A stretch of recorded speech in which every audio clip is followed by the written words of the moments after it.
ബാക്കിയുള്ള മതങ്ങൾക്കൊന്നും ദൈവമില്ല. പ്രവാചകന്മാർ, മെസ്സഞ്ചേഴ്സ്, ഏതോ ഒരു ദൈവമുണ്ട് എന്നുള്ളതിനെ പറ്റി പറഞ്ഞു കൊടുത്തിട്ടേ ഉള്ളൂ. അവർ പറഞ്ഞു കൊടുക്കുമ്പോൾ ആ ഒരു ശക്തിയെ പറ്റി മാത്രമേ പറഞ്ഞിട്ടുള്ളൂ. ഞാൻ പാതി ദൈവം പാതി എന്ന് പറഞ്ഞാൽ ആകെ രണ്ടേ ഉള്ളൂ. സനാതന ധർമ്മം എന്ന് പറഞ്ഞാൽ നിത്യനൂതനവും ചിരപുരാതനവും ആയിട്ടുള്ളതാണ്. എന്ന് വെച്ചാൽ ever existing and never changing എന്നല്ല, എപ്പോൾ വേണമെങ്കിലും മോഡേണൈസ് ചെയ്യാൻ പറ്റുന്ന. അപ്പോൾ ഇഷ്ടം എന്ന വാക്കാണ് മതം എന്നുള്ളതിൻ്റെ അർത്ഥം തന്നെയാണെങ്കിൽ എനിക്കിഷ്ടമുള്ള സങ്കല്പത്തിൽ എനിക്ക് ഭഗവാനെ കാണാൻ പറ്റും. 30 കോടി ദേവൻ എന്ന് പറഞ്ഞാൽ 33.333333%. ആ 33% ഭഗവാൻ, 33% ഡോക്ടർ TPS, നമ്മൾ ഈ മതവും ആത്മീയതയും ഒന്നായിട്ട് കാണേണ്ടതാണോ അതോ ഇത് രണ്ടും രണ്ടാണോ? ആത്മീയത എന്ന് പറയുന്നത് ഒരു ചേതന അല്ലെങ്കിൽ ഒരു തോന്നൽ അല്ലെങ്കിൽ ഒരു മാർഗത്തിൻ്റെ സോഴ്സ് ആണെങ്കിൽ അത് പ്രാബല്യത്തിൽ വരുന്നതാണ് മതം. അങ്ങനെ ആവണം. അങ്ങനെ ആണോ എന്ന് ചോദിച്ചാൽ അല്ല. എല്ലാ മതങ്ങളും അങ്ങനെയാണോ എന്ന് ചോദിച്ചാൽ അല്ല. മതം എന്ന ഒരു വാക്കിനർത്ഥം ഇഷ്ടം എന്നാണ്. അഭിമതം, എൻ്റെ ഇഷ്ടം എന്നാണ്. റിലീജിയൻ എന്ന വാക്കിൻ്റെ അർത്ഥവും കൂടിച്ചേരുക, ഒരു സൊസൈറ്റി ഉണ്ടാക്കുക, ഒരേ തരത്തിൽ ചിന്തിക്കുന്നവർക്കൊക്കെ കൂടെ. അപ്പോൾ ഞാൻ ഡിഫൈൻ ചെയ്യുന്ന ഒരു തരത്തിലുള്ള മാർഗം, ആ മാർഗമാണ് ശരിക്ക് എൻ്റെ ധർമ്മബോധം. അതുകൊണ്ടാണ് ഹിന്ദു ധർമ്മം, ബുദ്ധധർമ്മം, ക്രിസ്ത്യൻ അവരുടേതായ ഒരു ധർമ്മം, അവരുടെ മോഡ് ഓഫ് അല്ലെങ്കിൽ ഇതൊക്കെയാണ് ഡെക്ടറൻസ്, ഇതേപോലെയാണ് നമ്മൾ പ്രവർത്തിക്കേണ്ടത് എന്ന് പറയുന്ന ഒരു വാല്യൂ സിസ്റ്റംസ് ഉണ്ടാക്കിയെടുക്കുന്നു. അത് ചെയ്യുന്ന ഒരവസ്ഥയാണ് കർമ്മം. അപ്പോൾ ഏത് ഭാരതീയ സിദ്ധാന്തത്തിലും നമ്മൾ പറയുമ്പോൾ ഒന്ന് ധർമ്മവും മറ്റൊന്ന് കർമ്മവും. അതിൻ്റെ ഫലങ്ങളാണ് എൻ്റെ ചിന്തകൾ ഉണ്ടാവുന്നത് എൻ്റെ ധർമ്മബോധത്തിൽ നിന്ന്, ഞാൻ പ്രവൃത്തിയിൽ വരുത്തുന്നത് എൻ്റെ കർമ്മം. ഇത് എല്ലാവർക്കും ഈക്വലായിട്ട് ഷെയർ ചെയ്യാൻ പറ്റുന്ന ഒരു അടിത്തറയാണ് ശരിക്കും പറഞ്ഞാൽ സ്പിരിച്വാലിറ്റി. അപ്പോൾ സ്പിരിച്വാലിറ്റി എന്ന് പറയുന്ന അടിത്തറയുടെ മുകളിൽ അത് പ്രാവർത്തികമാക്കാൻ പറ്റുന്ന ഒരു കൺസെപ്ച്വൽ സ്റ്റേജിൽ നിന്ന് ഒരു പ്രാക്ടിക്കൽ സ്റ്റേജിലേക്ക് മാറുന്നതാണ് മതം. അങ്ങനെയാണ് വ്യത്യസ്തമായ കാലങ്ങളിൽ വ്യത്യസ്തമായ ആൾക്കാർക്ക് ഇതൊക്കെയാണ് ചെയ്യേണ്ടത് എന്ന് പറഞ്ഞ് ചെയ്തിട്ടുള്ളത്. അപ്പം നമ്മുടെ എന്ന് പറയുമ്പം ഭാരതീയ ശാസ്ത്രമാണെങ്കിൽ ഭാരതീയ ശാസ്ത്രത്തിൽ മതമില്ല. ഭാരതം എന്നുള്ള ഈ ഒരു സമൂഹത്തിൽ എങ്ങനെ ജീവിക്കണം എന്നുള്ളതിനെക്കുറിച്ച് എൻ്റെ ആവശ്യങ്ങളും നടക്കണം, ഞാൻ ജീവിക്കുന്ന ലോകത്തിൻ്റെ ആവശ്യങ്ങളും നടക്കണം. അതാണല്ലോ മനുഷ്യൻ്റെ ഏറ്റവും വലിയ ഒരു ഗുണം. നമ്മളെല്ലാത്തിനെ കുറിച്ചും ചിന്തിക്കുന്നു, ഞാൻ എന്നെക്കുറിച്ചും ചിന്തിക്കുന്നു. ബാക്കി മൃഗങ്ങൾക്ക് അങ്ങനെ ഒരു ചിന്തയില്ല. അപ്പോൾ ആ ഒരു സമൂഹത്തിൽ നമ്മൾ എങ്ങനെ ജീവിക്കണം, അതിലെന്തൊക്കെ ബോധങ്ങളാണ് എനിക്ക് ഉണ്ടാവേണ്ടതെന്ന് ഭാരതീയ ശാസ്ത്രത്തിൽ മതത്തിന് പകരം സനാതന ധർമ്മം എന്ന് പറയുന്നത് ധർമ്മമാണ്. അതെ. ഹിന്ദുത്വം എന്ന് പറയുന്നത് ഒരു മതമല്ല, അതൊരു പ്രാക്ടീസ് ആണ്, ധർമ്മമാണ്. അതെ. ആ ഒരു ധർമ്മം എന്ന് പറയുന്നതാണ് സനാതന ധർമ്മം. നമ്മളത് എങ്ങനെയാണ് പ്രാക്ടീസ് ചെയ്യേണ്ടത്? ഈ സനാതന ധർമ്മം എന്ന് പറഞ്ഞാൽ നിത്യനൂതനവും ചിരപുരാതനവും ആയിട്ടുള്ളതാണ്. എന്ന് വെച്ചാൽ ever existing and never changing എന്നല്ല, എപ്പോൾ വേണമെങ്കിലും മോഡേണൈസ് ചെയ്യാൻ പറ്റുന്ന തരത്തിൽ മാറ്റാൻ പറ്റുന്ന ടൈമും സ്പേസും അനുസരിച്ച് ഓരോ സ്ഥലത്തും ഓരോ ആവശ്യത്തിനും മാറ്റപ്പെടേണ്ടതാണ്. കാരണം സമൂഹം മാറും, പ്രകൃതി മാറും, ആൾക്കാർ മാറും. അപ്പോൾ സനാതന ധർമ്മം എന്ന് പറയുന്നത് വളരെ ഡൈനാമിക് ആയിട്ടുള്ള, എപ്പോൾ വേണമെങ്കിലും ആർക്കെങ്കിലും തോന്നുന്ന വിധത്തിലൊക്കെ മാറ്റാൻ പറ്റുന്ന ഒരു ലൈഫ് സ്റ്റൈലാണ്. അതുകൊണ്ടാണ് ലൈഫ് സ്റ്റൈൽ എന്ന് പറയുന്നത്. ആ ലൈഫ് സ്റ്റൈലിൽ 2 കാര്യങ്ങളാണ് ബേസിക് ആയിട്ട് പറയുക. ഒന്ന് ഇഷ്ടകർമ്മം. ഇഷ്ടകർമ്മം എന്ന് പറഞ്ഞാൽ എനിക്കിഷ്ടമുള്ളത് എനിക്ക് കിട്ടാൻ വേണ്ടിയിട്ടുള്ള, എനിക്കെന്ന് പറയുന്നത് ഞാൻ, എൻ്റെ കുടുംബം, എൻ്റെ കർമ്മം, എൻ്റെ ജോബ്, അത് കഴിഞ്ഞ് കുറച്ചും കൂടി എക്സ്പാൻഡ് ചെയ്യുമ്പോൾ എൻ്റെ സമൂഹം. ഇപ്പോൾ എറണാകുളത്താണെങ്കിൽ എറണാകുളത്തുകാർക്കൊക്കെ പറ്റുന്ന വിധത്തിലേ ഞാൻ ജീവിക്കാവൂ. എറണാകുളത്തെ കൾച്ചറും വേറെ സ്ഥലത്തെ കൾച്ചറും വ്യത്യാസമുണ്ട്. അത് കഴിഞ്ഞ് ഞാൻ അവിടെ പോകുമ്പോഴത്തേക്കും ആ കൾച്ചറുമായിട്ട് പറ്റുന്ന തരത്തിൽ. അപ്പോൾ ഇന്ത്യക്ക് പറ്റുന്ന ചില കാര്യങ്ങളൊക്കെ ഞാനിവിടെ ചെയ്യാവൂ, കാരണം ഇന്ത്യയുടെ അകത്താണ് ഞാൻ. അത് കഴിഞ്ഞ് കുറച്ചും കൂടി വലുതായിട്ട് ചിന്തിക്കുന്ന ലോകത്തിന് പറ്റുന്ന കാര്യം ഞാൻ ചെയ്യാവൂ. അപ്പോൾ ലോകാനാം ഉപകാരായ അങ്ങനെയുള്ള സംഭവങ്ങളൊക്കെ ഞാൻ ചിന്തിക്കൊള്ളുന്നു. അപ്പോൾ ഇത് എക്സ്പാൻഡഡ് ആവണം. ആദ്യം എൻ്റെ സെൽഫിഷായിട്ട് ചെയ്യുന്ന കാര്യങ്ങൾക്ക് ഇഷ്ടകർമ്മം എന്നാ പറയാം. എൻ്റെ ചുറ്റുമുള്ള ആർക്ക് വേണ്ടിയും ഞാൻ ചെയ്യുന്ന കർമ്മങ്ങൾ പൂർത്തകർമ്മം എന്നാ പറയാം. ഇപ്പൊ ഭാരതീയ സനാതന സങ്കല്പം എന്ന് പറഞ്ഞാൽ ഇഷ്ടാപൂർത്തം എന്ന വാക്കാണ്. ഒരു പര്യായം അല്ലെങ്കിൽ ഇക്വലന്റ് ആയിട്ടൊരു സിമിലി എന്താണെന്ന് ചോദിച്ചാൽ സനാതനധർമ്മം എന്ന് പറയുന്നത് ഇഷ്ടാപൂർത്തമാണ് എന്ന് പറയാം. ഉം. അധികാരം പറഞ്ഞു കേൾക്കാത്തതായിരിക്കും ഞാൻ പറയണ്ടാവും. അതെ അതെ. ഇതാണ് ബേസിക് ഡെഫിനിഷൻ. ഉം. ഇഷ്ടാപൂർത്തത്തിൽ ഡെഫിനിഷൻ വളരെ ക്ലിയർ ആണ്. ഇഷ്ടതേ ലഭതേ സ്വർഗം പൂർത്തേ മോക്ഷം അവാപ്നുയാത്മാണ്. ഉം. താൽക്കാലിക സുഖം കിട്ടാൻ ഇഷ്ടകർമ്മം ചെയ്യാം. സ്വർഗം എന്ന് പറഞ്ഞാൽ താൽക്കാലിക സുഖമാണ്. ഉം. ഉം. കുറേ ലോങ് ടേം ആയിട്ട് കിട്ടണമെങ്കിൽ പൂർത്തകർമ്മം ചെയ്യണം. ഉം. എന്ന് വെച്ചാൽ എനിക്ക് എൻ്റെ വീട് ക്ലീൻ ചെയ്താൽ ഞാൻ ക്ലീൻ ആയി. ഉം. പക്ഷെ എൻ്റെ വീടിരിക്കുന്ന ചുറ്റും ക്ലീൻ അല്ലെങ്കിലോ അതെ. എൻ്റെ വീട് അത്ര ക്ലീൻ ആയിട്ടും കാര്യമില്ല. ഉം. അപ്പൊ എൻ്റെ ചുറ്റുമുള്ളത് മാത്രം ക്ലീൻ ചെയ്യുന്നത് ഇഷ്ടകർമ്മവും ഫുൾ ക്ലീൻ ചെയ്യുന്നത് പൂർത്തകർമ്മവുമാണ്. ഉം. ഉം. അപ്പോൾ തൽക്കാലം സുഖം കിട്ടാൻ ഞാൻ ക്ലീൻ ആയാൽ മതി. പക്ഷെ പെർമനന്റ് സുഖം കിട്ടണമെങ്കിൽ എനിക്ക് ചുറ്റും കൂടി ക്ലീൻ ആവണം എന്നർത്ഥം. ഉം. ഉം. അപ്പൊ എൻ്റെ സന്തോഷത്തോടൊപ്പം തന്നെ ലോകത്തിന്റെ സന്തോഷവും കൂടി ഞാൻ കാണണം. ഉം. അതുകൊണ്ടാണ് ഇഷ്ടതേ ലഭതേ സ്വർഗം പൂർത്തേ മോക്ഷം അവാപ്നിയാത്. ഉം. അപ്പൊ ഞാൻ ക്ഷേത്രങ്ങളിലൊക്കെ പോയിട്ട് പൂജ ചെയ്യുന്നു, എനിക്ക് പ്രമോഷൻ കിട്ടണം, എൻ്റെ വിവാഹം നടക്കണം, അങ്ങനെയൊക്കെ പറയുന്നതൊക്കെ ഇഷ്ടകർമ്മമാണ്. ഉം. പക്ഷെ അതൊന്നും ഭാരതീയ ശാസ്ത്രത്തിൽ അവിടെ നിൽക്കരുത് എന്നാണ്. ഉം. അത് കഴിഞ്ഞിട്ട് പിന്നെ ചെയ്യുന്നതാണ് പൂർത്തകർമ്മം. എന്താ പൂർത്തകർമ്മങ്ങൾ? വാപി കൂപതടാകാനി ദേവതാനയനാനിച്ച അന്നപ്രധാന ബുദ്ധ്യന്നം പൂർത്തം ഇത്യവിധീയതയാണ്. ഞാൻ കുളം ഉണ്ടാക്കണം, കിണറുണ്ടാക്കണം. ഇപ്പം ഞാൻ തേങ്ങ പറിച്ച് കഴിക്കുന്നു, അല്ലെങ്കിൽ നിങ്ങൾ കടയിൽ നിന്ന് മേടിച്ച് കഴിക്കുന്നു, അത് ആര് നട്ടതാ? ആരോ ഒരാൾ നട്ടതാണ്. ഉം. അപ്പോൾ അദ്ദേഹത്തിന് സുഖം കിട്ടാൻ വേണ്ടിയിട്ടല്ല ചെയ്തിട്ടുണ്ടാവുക. ഇപ്പം ഞാൻ എൻ്റെ കിണറ്റിൽ നിന്ന് വെള്ളം കുടിക്കുന്ന സമയത്ത് ആ കിണറ്റിൽ ഇപ്പോൾ വെള്ളം കുടിക്കുന്നത് ഞാനാണെങ്കിലും ആ കിണർ കുഴിച്ചത് വേറെ ആരും കഴിക്കുമല്ലോ. ഉം. ഉം.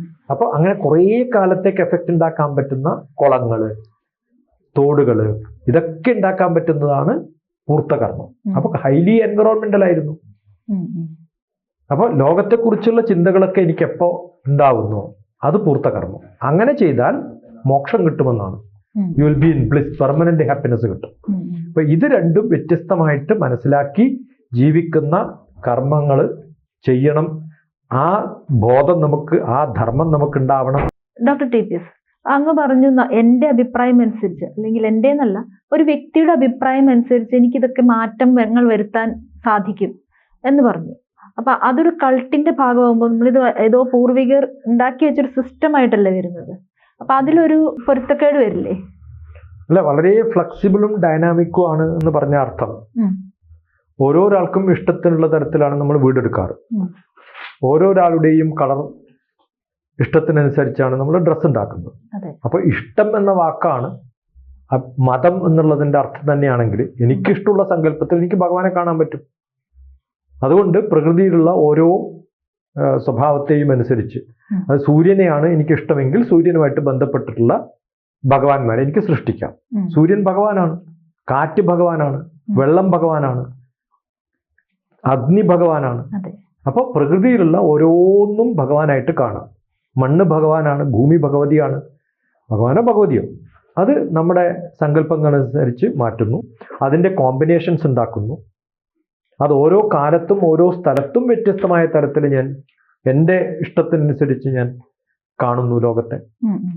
മീനിനെ ഭഗവാനായി കണ്ടിട്ടുള്ളവരാണ്, ഉം. ഉം. കൂർമ്മത്തെ ഭഗവാനായി കണ്ടിട്ടുള്ളവരാണ്. ഉം. ഉം. അപ്പൊ ഏത് ജീവിയാണ് നമ്മൾ ഭഗവാനോ ഭഗവതിയോ അല്ലാതെ കണ്ടിട്ടുള്ളത്? എല്ലാത്തിനെയും കണ്ടിട്ടുണ്ട്. ഉം. ഉം. പട്ടിയെ കൊണ്ട് നടക്കുന്ന ഭഗവാനും ഉണ്ട്. അതെ.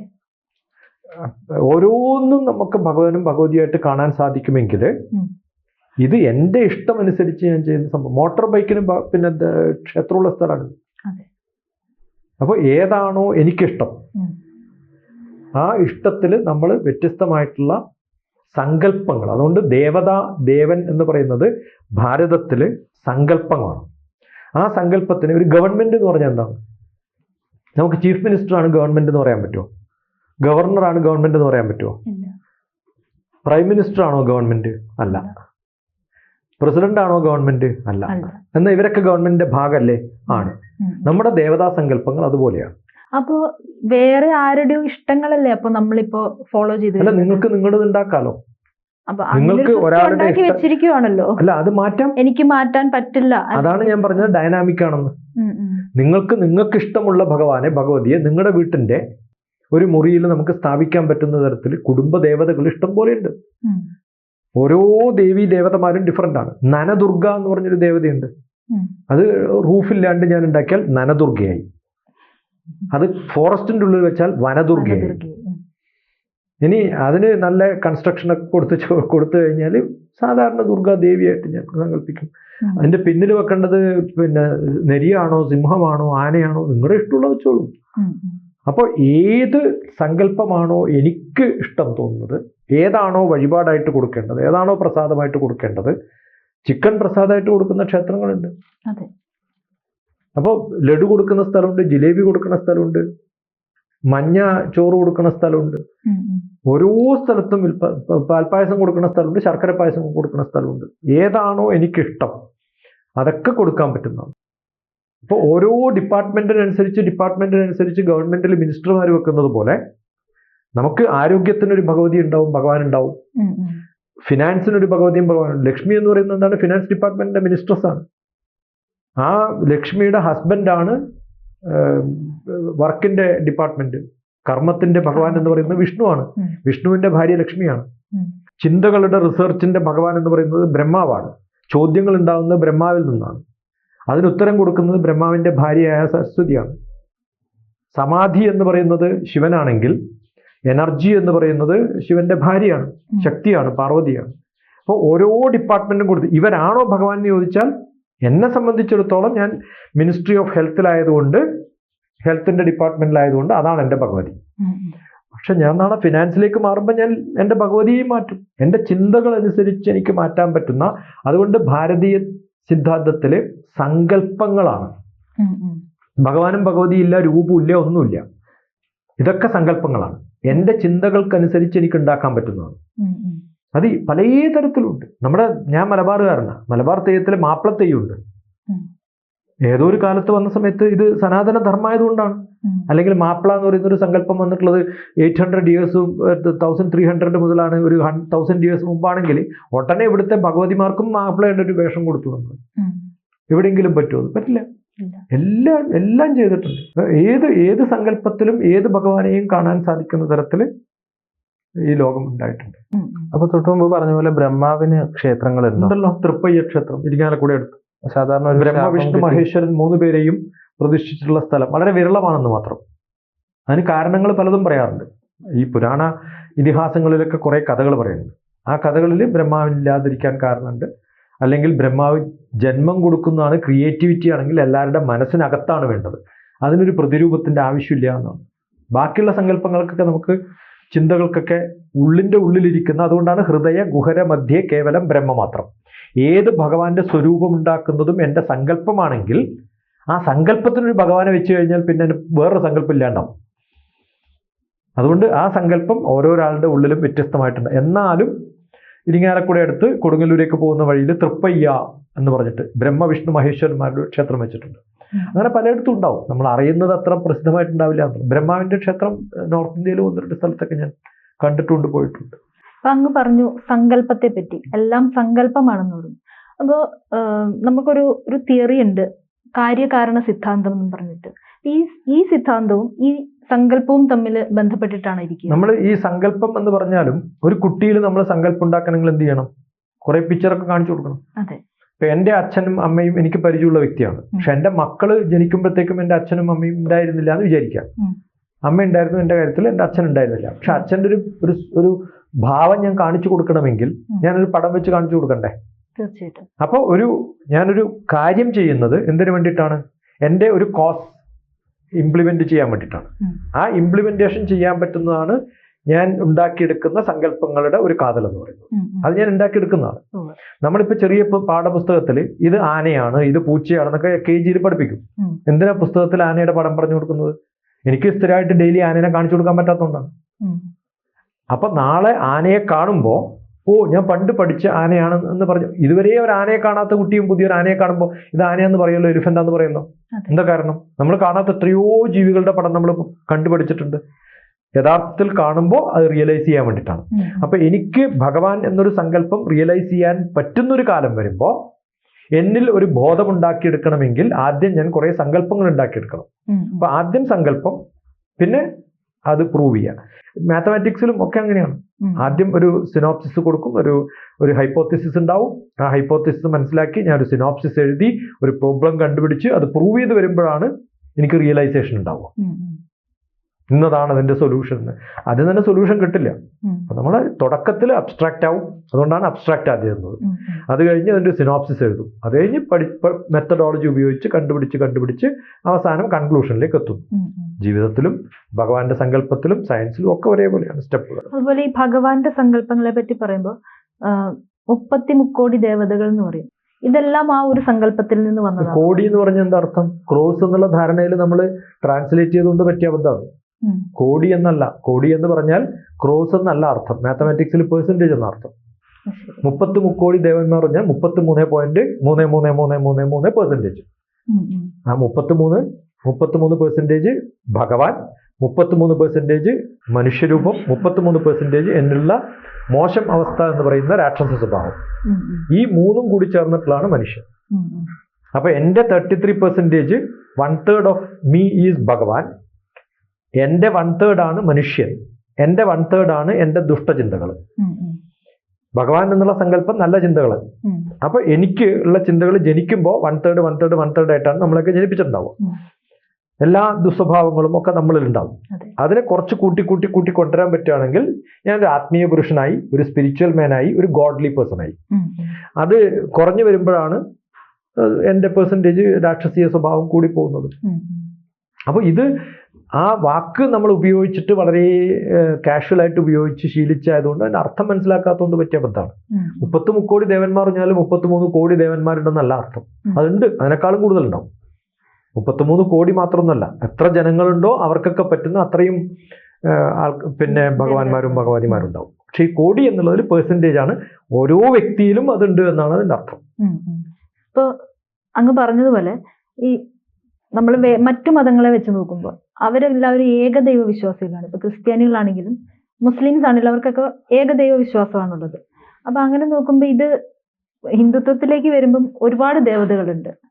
ഇത് തമ്മിലുള്ള ഒരു ബന്ധം നമുക്കത് നോക്കുമ്പോഴത്തേക്ക് അതിനകത്ത് എന്തോ ഒരു പൊരുത്തക്കേട് തോന്നാറുണ്ടല്ലോ. അല്ല, അത് എന്താ വെച്ചാല് ബാക്കിയുള്ള മതങ്ങൾക്കൊന്നും ദൈവമില്ല.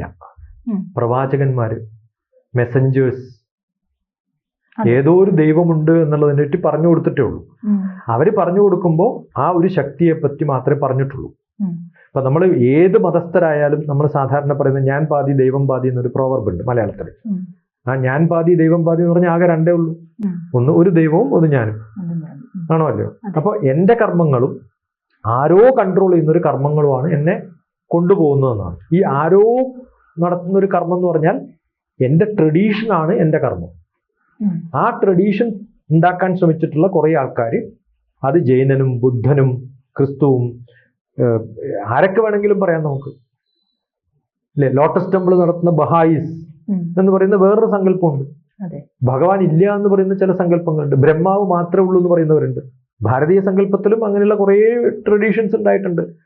ഇവരൊക്കെ പറഞ്ഞത് അവരുടെയൊക്കെ ഉള്ളിൻ്റെ ഉള്ളിൽ അവരേതായിരുന്നു എന്ന് ചോദിച്ചാൽ ഈ വ്യത്യസ്തമായിട്ടുള്ള സങ്കല്പങ്ങൾ ഉണ്ടായിട്ടുള്ളവരുന്നു. ആ സങ്കല്പങ്ങളിൽ എനിക്കെന്താണോ ശരി എന്ന് തോന്നുന്നത് ഞാൻ അടിച്ചേൽപ്പിക്കാൻ നോക്കുമ്പോഴാണ് അത് ഓട്ടോക്രസി ആവുന്നത്. അതാണ് ഞാൻ ആദ്യം പറഞ്ഞത്. ഭഗവാൻ എന്നുള്ള സങ്കല്പം ഭാരതത്തില് ഒരു ഇന്ത്യൻ ഗവൺമെന്റ് സിസ്റ്റം പോലെ ഇൻവിസിബിൾ ആയിട്ടുള്ള, പക്ഷെ എല്ലാവരും റെപ്രസെന്റ് ചെയ്യുന്ന ഒരു സിസ്റ്റം ആണെങ്കിൽ, ഞാൻ എന്ന പ്രസിഡന്റ് മാത്രമാണ് ഭരിക്കുന്നത് എന്ന് തോന്നുന്ന ഒരു രാജ്യത്ത് അവർക്ക് ഒരു ഭഗവാനെ കാണാൻ പറ്റുള്ളൂ. കാരണം അവിടെ പവർ എന്ന് പറയുന്നത് തെറ്റാണെന്ന് പറയുന്നില്ല, ഓരോന്നും നല്ലതാണ്. പക്ഷെ ആ സമയത്ത് അവർക്ക് തോന്നുന്നതാണ് അവരുടെ നന്മ. ഇപ്പൊ ഞാൻ ഭാരതത്തിലുള്ളവർക്കൊക്കെ സൂര്യൻ എന്ന് പറയുന്നത് ഭഗവാനാണ്. ചുട്ടു പൊള്ളുന്ന വെയിൽ മാത്രം അടിക്കുന്ന ഒരു സ്ഥലത്ത് നിങ്ങൾ സൂര്യനെ ധ്യാനിക്കണം എന്ന് പറഞ്ഞാൽ അവർ ധ്യാനിക്കുമോ? കാരണം അവർക്ക് ഭയങ്കര ദേഷ്യമാണ് സൂര്യനോട്. അപ്പൊ അവർക്ക് ഇഷ്ടപ്പെടുന്നത് എന്തായിരിക്കും? സൂര്യൻ ഇല്ലാത്ത സമയം. പക്ഷെ വെളിച്ചം ഇല്ലാണ്ടിരിക്കാൻ പറ്റില്ല. അതുകൊണ്ട് അവർ ചന്ദ്രനെ ഭഗവാനായി സ്വീകരിച്ചു. അത് തെറ്റാന്ന് പറയാൻ പറ്റുമോ? പറ്റില്ല. അപ്പോൾ അതാ ഞാൻ പറഞ്ഞത്, പ്രകൃതിക്ക് നിബന്ധമാണ്, അവരുടെ സങ്കല്പങ്ങളാണ്, അവരുടെ മെസ്സഞ്ചേഴ്സാണ് അവരെ പഠിപ്പിച്ചിട്ടുള്ളത്. പക്ഷെ അവരുടെ മെസ്സഞ്ചേഴ്സിന് തെറ്റുകൾ പറ്റിയിട്ടുണ്ട് പലതും. അപ്പൊ ആ തെറ്റുകൾ ജീവിതത്തിന്റെ ചര്യകൾ ഇങ്ങനെയൊക്കെ ആക്കണം എന്ന് പറഞ്ഞ ആ ഒരു സിറ്റുവേഷനിൽ, ആ ഒരു ക്ലൈമറ്റിൽ, ആ ഒരു സ്ഥലത്ത് മാത്രം പറ്റുന്ന ചില ചിന്തകൾ ലോകത്തേക്ക് സ്പ്രെഡ് ചെയ്യാൻ പറ്റുമ്പോഴാണ് ഈ വിഘടിത സ്വഭാവങ്ങളും പ്രശ്നങ്ങളും ഒക്കെ ഉണ്ടാവുന്നത്. അപ്പോൾ റിലീജിയൻ എവിടെ തുടങ്ങിയോ, ഏത് കൾച്ചറിലാണോ ഉണ്ടായത്, അവിടെ മാത്രം നിൽക്കുമ്പോൾ വലിയ പ്രശ്നങ്ങളൊന്നും ഉണ്ടാവില്ല. ഈ ഓരോ കാലഘട്ടത്തിലും ഓരോ മെസ്സഞ്ചേഴ്സ് വന്നിട്ടുണ്ട്. അല്ലെങ്കിൽ അവരെ മസിയാന്നോ അങ്ങനെ എന്ത് വേണമെങ്കിലും വിളിക്കാം. ഈ മസിയാനെ നമുക്ക് ദൈവമായിട്ട് കണക്കാക്കാൻ പറ്റും? ഇല്ല, അവര് മെസ്സഞ്ചേഴ്സ് ആണ്. ഞാനിപ്പോൾ ഒരു ചന്ദ്രൻ ഇന്നതാണെന്ന് കാണിച്ചു തരാൻ വേണ്ടിയിട്ട് ഞാൻ കൈ ചൂണ്ടി പറഞ്ഞു കൊടുക്കുന്നു. ഈ 2 മരങ്ങളുടെയും ഇടയിലൂടെ കാണുന്നതാണ് മൂൺ, അതാണ് വെളിച്ചം എന്ന് ഞാൻ പറയുമ്പോൾ ഈ കാണിച്ചു കൊടുക്കുന്ന ഞാൻ എങ്ങനെയാണ് മൂണായി മാറുക? ഞാൻ എന്തോ കാണിച്ചു കൊടുക്കാൻ പറ്റുന്ന ഒരാളായിട്ട് മെസ്സഞ്ചറായിട്ട് വന്നിട്ടുള്ള ആളാണ്. അപ്പൊ ഞാൻ ഇവരെ നയിക്കുന്ന ഒരാൾ മാത്രമേ ആവുള്ളൂ എന്നുള്ള വിശ്വാസം ഈ പറഞ്ഞ ആൾക്കുണ്ടായിരുന്നു. പക്ഷെ എന്നെ ഫോളോ ചെയ്തവർ മൂണിനെ കണ്ടിട്ടില്ല. ആരെയെ കണ്ടിട്ടുള്ളൂ? ഞാൻ ഇതാണ് മൂണെന്ന് പറഞ്ഞു കൊടുത്താൻ വേണ്ടിയിട്ട് കാണിച്ചു കൊടുക്കുമ്പോൾ എൻ്റെ വിരൽ മാത്രമേ അവർ കണ്ടിട്ടുള്ളൂ. ആ വിരൽ എവിടെ നിന്ന് വരുന്നുണ്ടോ ഇതാണ് മൂണെന്ന് അവർ ധരിച്ചു.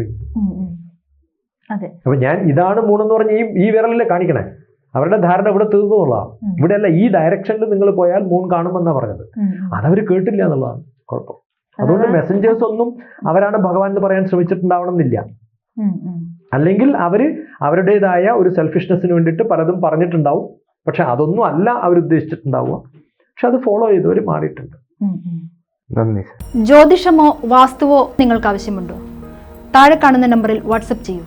നിങ്ങൾ ചെയ്യേണ്ടത് ഇത്രമാത്രം: താഴെ കാണുന്ന നമ്പർ നിങ്ങളുടെ മൊബൈലിൽ സേവ് ചെയ്യൂ. അതിനുശേഷം ഞങ്ങളുടെ നമ്പറിലേക്ക് വാട്സപ്പിലേക്ക് ഹായ് അയക്കൂ. ജ്യോതിഷ സംബന്ധമായ എല്ലാ ആവശ്യങ്ങൾക്കും ABC മലയാളം നിങ്ങളോടൊപ്പമുണ്ട്. സമ്പൂർണ്ണ ജാതകം, സാധാരണ ജാതകമല്ല, സമ്പൂർണ്ണ ജാതകം. 75 പേജുകളടങ്ങിയ സമ്പൂർണ്ണ ജാതകം 250 രൂപയ്ക്ക് നിങ്ങളുടെ കൈകളിലേക്ക്. അതിനായി നിങ്ങൾ ചെയ്യേണ്ടത് ഇത്രമാത്രം: താഴെ കാണുന്ന നമ്പറിൽ ബന്ധപ്പെടുക. ജ്യോതിഷവുമായി ബന്ധപ്പെട്ട എല്ലാ വിശേഷങ്ങളും നിങ്ങളിലേക്കെത്താൻ ABC ജ്യോതിഷം സബ്സ്ക്രൈബ് ചെയ്യുക.